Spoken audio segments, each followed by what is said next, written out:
मुझे बगही रोड में हुआ था भोरे में। अभी होगा भैया जी। शांति बस 2 मिनट गाने लगे हैं। अरे चटनी धीरे धीरे चटल जला एक बार मोए।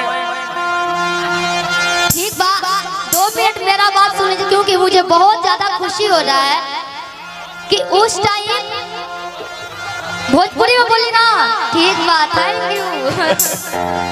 वो टाइम एगो टाइम है कि हमरा स्टेज पे का बोले के बाद,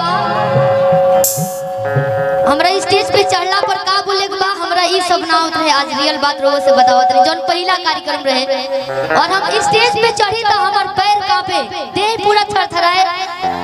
और जब स्टेज पे चढ़ना था तो हम बोले उजाला सर हम क्या, ये बोले कि बबुनी आप स्टेज पे चढ़िएगा तो क्या बोलिएगा। तो हम बोले सर बताइए ना, मुझे तो कुछ नहीं आता है, आप लिख कर। ये बोले कि आई भैया हम शिल्पी राज तमाम दर्शक के गोड़ छू के गोड़ लागता नहीं, चारों ओर घूमते रहना है, घूमते रहना, घूम रहे हैं। तो हम बोले कि सर हमरा याद नहीं क्या होत कि आई भैया हम तमाम दर्शक के शिल्पी राज तमाम दर्शक के गोड़ छू के गोड़ लागता नहीं। तो सर उजाला सर एक हम डायरी लिए थे जिसमें गाना लिखे थे, देख करके गाने के लिए आएंगी चारों तरफ घूमते रहेंगे आप लोग। सर उस गाने के पेज पे लास्ट पेज पे लिखे थे कि आई भैया हम शिल्पी राज तमाम दर्शक के गोड़ छू के गोड़ लागत नहीं। वो हम लाई स्टेज पे पेज रख के हम बोला खड़ी रउआ सबके सामने, लेकिन रउआ सब इतना प्यार देनी, इतना अटूट प्यार देनी कि आज हमरा नाम मालूम है कि इतना लोग लाइक करी और आगे चल के हम सबके प्रिय हो जाए। ये सब रउआ सबके प्यार आशीर्वाद बा, उजाला सर के बा। और अमित बाबा बहुत हमरा के सपोर्ट करनी कि एगो छोट से बच्ची बिया बड़ा नीमन गावेले। हम गावत ना रही नीमन, लेकिन बड़ा तारीफ करी अमित बाबा कि एगो छोट बच्ची भी हमरे साथे, एकर नाम शिल्पी है। और वो लोग सुनी, ये सही बात है कि खराब चीज केहू पसंद ना करेला, लेकिन अमित बाबा जबरदस्ती बोल रहे थे कि छोट बच्ची, हम रियल बात बताते हैं, छोट बच्ची बड़ा अच्छा गावेले, बड़ा तारीफ करी, ताकि तारीफ लोग के बीच में करी कि ताकि लोग सुने। काले को बेरा उजाला सर के बड़ा अच्छा पियाऊ पातर हो जाए, बहुत सारा गाना बना। ऐसे नहीं हो पाएगा, आराम से देखिए ना।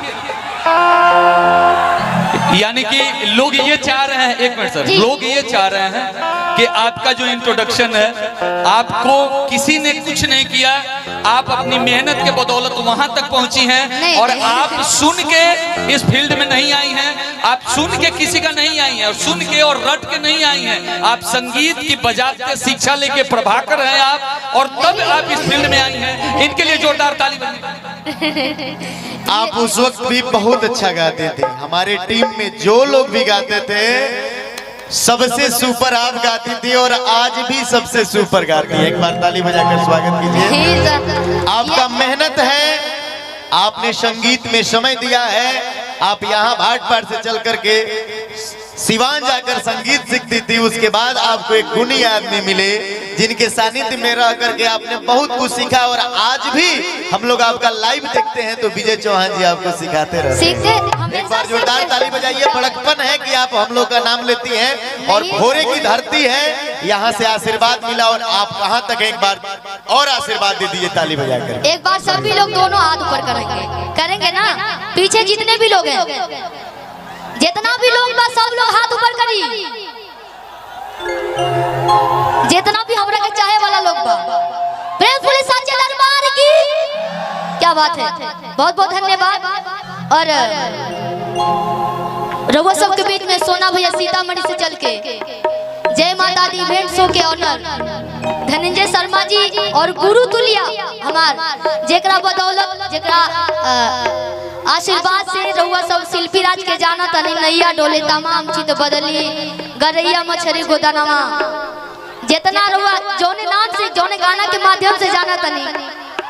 आज गुरु भी उपस्थित बनी, सभी लोग सुनाई, ठीक बा आई।